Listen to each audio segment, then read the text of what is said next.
नमस्कार दोस्तों, जेएस वायो गुरु चैनल में आपका हार्दिक स्वागत है। इससे पहले की वीडियो हमने प्लेटे हेलमिंथेस के क्लासिफिकेशन के बारे में पढ़ा था। आज हम इस वीडियो में नेमेटे हेलमिंथेस फाइलम के बारे में चर्चा करेंगे। तो समझ लेते हैं नेमेटे हेलमिंथेस।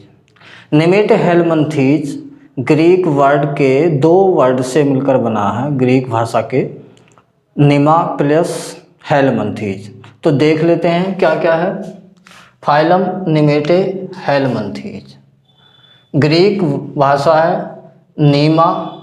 नीमा का मतलब होता है थ्रेड, थ्रेड मीन धागा या सूत्र, प्लस हेलमिंथेस। हेलमिंथेस का मतलब बर्म यानी कि कृमि। तो इस प्रकार नेमेटे हेलमिंथेस का अर्थ हुआ थ्रेड कृमि यानी कि सूत्र कृमि। इस फाइलम के अंतर्गत वे एनिमल्स आते हैं जिनकी बॉडी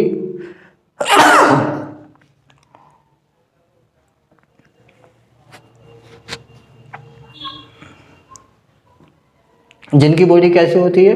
थ्रेड लाइक होती है, धागे नुमा होती है, पतली होती है, सूत्र नुमा होती है। तो ऐसे एनिमल्स को नेमेटे हेलमिंथेस के अंतर्गत रखा गया है। देख लेते हैं इसके कैरेक्टर्स।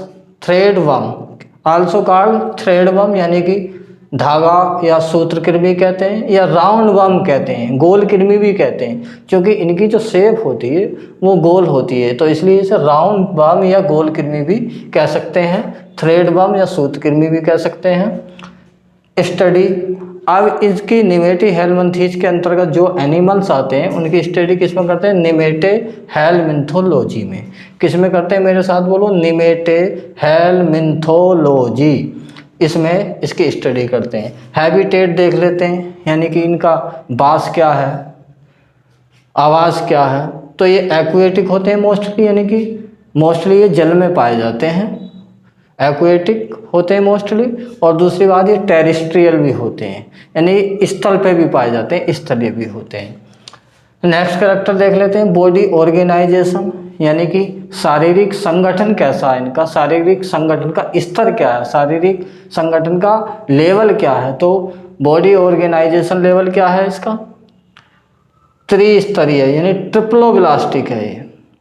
इनका जो बॉडी ऑर्गेनाइजेशन है वो ट्रिप्लोब्लास्टिक है। और दूसरी बात, और tissue organ grade, body organisation इसमें टिश्यू भी पाए जाते हैं, ऑर्गन भी पाए जाते हैं। तो ट्रिप्लोब्लास्टिक होते हैं, ये त्रिस्तरीय होते हैं। और कौन कौन सी जर्मिनल लेयर्स इसमें होती हैं? एक्टोडर्म, मेसोडर्म और एंडोडर्म। ये इससे पहले भी हम अदर फाइलम में बात कर चुके हैं। अब बात चलती है सिमेट्री की, सममित की। इसमें जो सिमेट्री पाई जाती है, बाइलेटरल सिमेट्री पाई जाती है। प्लेटी हेलमिंथेस में भी बाइलेटरल सिमेट्री थी, नेमेटे हेलमिंथेस में भी बाइलेटरल सिमेट्री है। बाइलेटरल सिमेट्री का मतलब मैंने बताया था कि यदि बॉडी को, किसी एनिमल की बॉडी को बिल्कुल बीचों बीच में से काटें, दो भागों में डिवाइड करें, तो जो दोनों भाग डिवाइड होते हैं कटने पर वो बिल्कुल सेम होते हैं, समान हो जाते हैं। उसका एग्जाम्पल बताया था, जैसे फ्रॉग वगैरह, अधिकांश जो मोस्टली एनिमल्स हैं सब बाइलेटरल सिमेट्री ही रखते हैं। बात कर लेते हैं अब बॉडी की। बॉडी कैसी है? बॉडी थिन है, पतली है, लॉन्ग है, लंबी है, और नॉन सेगमेंटेड है, खंड विहीन है, कोई खंड उपस्थित नहीं है। सिलेंड्रिकल है, यानी कि बेलनाकार है। तो ये जो है राउंड वर्म है, थ्रेड वर्म है, इसलिए इनकी बॉडी लॉन्ग है, थिन है, सिलेंड्रिकल है। माउथ एंड सेंसरी ऑर्गन की बात कर लेते हैं। जो मुंह है और जो संवेदी अंग है, सेंसरी ऑर्गन है, वो जो होते हैं on anterior part of body. किस पर? जो अगला भाग है, एंटीरियर का मतलब अग्र भाग, एंटीरियर पार्ट ऑफ बॉडी के अग्र भाग पर क्या पाए जाते हैं? माउथ पाया जाता है और सेंसरी संवेदी ऑर्गन पाए जाते हैं। एपिडर्मिस, एपिडर्मिस की बात कर लेते हैं।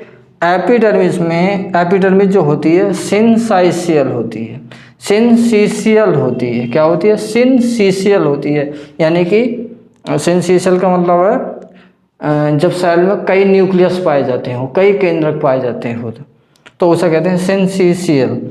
तो ये इम्पोर्टेंट करैक्टर है इसका, ये इसका इम्पोर्टेंट करैक्टर है।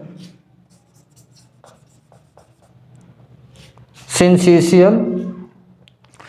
आगे देख लेते हैं बॉडी कवरिंग। इन एनिमल्स की जो बॉडी होती है, इन वर्म्स की, वो क्यूटिकल से कवर्ड ये रहते हैं। क्यूटिकल इनके चारों तरफ पाई जाती है, जो कि एक प्रोटेक्टिंग लेयर है, जो कि एक सुरक्षात्मक आवरण का कार्य करती है। Next body cavity. जो शरीर गुहा है वो कहलाती है बॉडी कैविटी स्यूडोसील। मेरे साथ बोलो जरा पैटिल वालों, स्यूडोसील। स्यूडो का मतलब झूठा, यानी वास्तविक सीलों में इसमें नहीं पाई जाती, आभासी सीलों में पाई जाती है, यानी कि कह सकते हैं स्यूडोसील। स्यूडोसील याद रखना, स्यूडोसील कैविटी पाई जाती है। उससे पहले मैंने बताया था पोरीफेरा में पैरागैस्ट्रिक या स्पंजोसील, सेलेंटेटा में गैस्ट्रोवेस्कुलर, और प्लेटेहेल्मिन्थीज में कोई बॉडी कैविटी नहीं, एसिलोमेट, और निमेटेहेल्मिन्थीज में क्या, सीडोसील, स्यूडोसील हो गई। अब बात कर लेते हैं एक्सक्रेशन, उत्सर्जन। उत्सर्जन किसके थ्रू होता है निमेटेहेल्मिन्थीज में? प्रोटोनेफ्रीडिया के थ्रू होता है। ध्यान रखेंगे, दोबारा बोलेंगे, प्रोटोनेफ्रीडिया। क्या बोला मैं? प्रोटोनेफ्रीडिया। इसके थ्रू क्या होता है? एक्सक्रेशन होता है, उत्सर्जन होता है। यहाँ ध्यान रखना, ये प्रोटो लिखा, प्रोटोनेफ्रीडिया। एक नेफ्रीडिया जो एनेलिडा फाइलम है, उसमें एक्सक्रेशन नेफ्रीडिया के थ्रू भी होगा, लेकिन यहाँ प्रोटोनेफ्रीडिया है, जैसे लीच है एनेलिडा का, जोंक। तो यहाँ बात चल रही है निमेटेहेल्मिन्थीज की या एस्केहेल्मिन्थीज की। तो यहाँ प्रोटोनेफ्रीडिया के थ्रू एक्सक्रेशन होता है। नेक्स्ट बात कर लेते हैं nervous system. Nervous system well developed तो होता नहीं। वन नर्व रिंग होती है, एक नर्व रिंग होती है, और and anterior and posterior nerves. अग्र, एंटीरियर का मतलब अग्र, पोस्टीरियर का मतलब पश्च।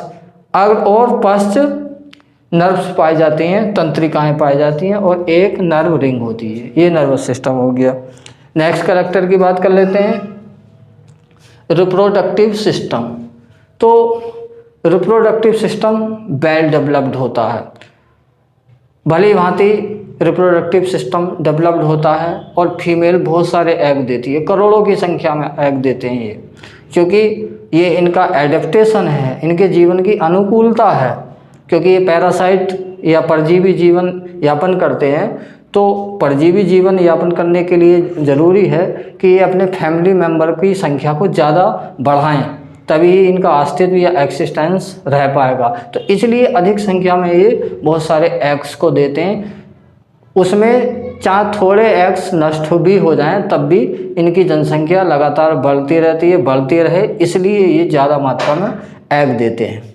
तो इनमें वेल डेवलप्ड रिप्रोडक्टिव सिस्टम यानी जनन तंत्र बहुत विकसित होता है। और ये कैसे होते हैं? यूनिसेक्सुअल होते हैं। प्लेटेहेल्मिन्थीज कैसे थे? बाइसेक्सुअल भी थे, द्विलिंगी थे। लेकिन ये निमेटेहेल्मिन्थीज कैसे हैं? यूनिसेक्सुअल हैं। यूनिसेक्सुअल मतलब एक लिंगी, यानी कि मेल और फीमेल अर्थात नर और मादा अलग अलग हैं। तो क्लियर सेक्सुअल डायमॉर्फिज्म, क्या लिखा? सेक्सुअल डायमॉर्फिज्म क्लियर, यानी कि यूनिसेक्सुअल हैं, एक लिंगी हैं, यानी कि मेल और फीमेल अलग अलग एनिमल्स में मेल और फीमेल ऑर्गन होते हैं, अर्थात मेल अलग होता है, फीमेल अलग होता है। और क्लियरली स्पष्ट रूप से हम मेल और फीमेल में आइडेंटिफिकेशन या पहचान कर सकते हैं। जनरली होता क्या है, जो मेल होता है वो फीमेल की अपेक्षा छोटा होता है। यहाँ आप एस्केरिस देखेंगे, एस्केरिस मतलब, एस्केरिस को क्या क्या बोलते हैं देसी भाषा में? कहते हैं पेट में कीड़े हो गए। एस्केरिस, कीड़े मतलब कृमि। कौन से? गैंडुआ। क्या बोला मैं पैटिल वालों? गैंडुआ।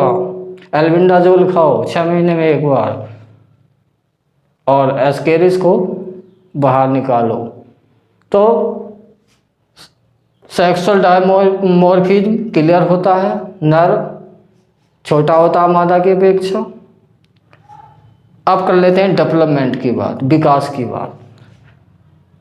डेवलपमेंट विकास डायरेक्ट भी होता है, इनडायरेक्ट भी होता है, प्रत्यक्ष भी होता, अप्रत्यक्ष भी होता। क्योंकि ये पैरासाइट लाइफ व्यतीत करते हैं, परजीवी जीवन यापन करते हैं, तो परजीवी जीवन यापन के लिए कई लार्वल फॉर्म से गुजरते हैं, अर्थात इनमें कई लार्वल अवस्थाएं पाई जाती हैं। आप जानते हैं जब लार्वल अवस्थाएं पाई जाती हैं तो उस प्रकार की लाइफ साइकिल को बोलते हैं इनडायरेक्ट डेवलपमेंट, और जब लाइफ साइकिल में कोई भी लार्वल स्टेज ना हो तो उसे बोलते हैं डायरेक्ट डेवलपमेंट। इस प्रकार ये निमेटोहेलमिन्थेस या एस्केहेलमिन्थेस या निमेटोडा भी बोल सकते हैं, निमेटोडा के जनरल कैरेक्टर हुए। और इसमें जो इम्पोर्टेंट है वो मैं बता देता हूँ। एक तो ये है कि इनकी सिमेट्री याद रखनी है। दूसरी बात हमें याद रखनी है ये वाला पॉइंट, एपिडर्मिस में क्या होता है, सिंसाइशियल होती है एपिडर्मिस, ठीक। और एक बात हमें सबसे ज़्यादा ध्यान रखनी है, इनकी जो बॉडी कैविटी होती है, कैविटी, वो क्या कहलाती है, कैविटी स्यूडोसील कहलाती है। और एक्सक्रेशन प्रोटोनेफ्रिडिया के थ्रू होता है। बाकी तो आप ये जानते ही हो, अभी ये सब पढ़ाया कि रिप्रोडक्टिव सिस्टम वेल डेवलप्ड है, यूनिसेक्सुअल है, ये सब। तो इस प्रकार जो है ये निमेटोहेलमिन्थेस के जनरल कैरेक्टर्स हुए। यदि मेरी वीडियो आप लोगों को पसंद आती है, मेरा टीचिंग मेथड आप लोगों को पसंद आता तो प्लीज़ मेरी वीडियो को लाइक करें, शेयर करें, सब्सक्राइब करें। मिलते हैं नेक्स्ट वीडियो के साथ, तब तक के लिए नमस्कार।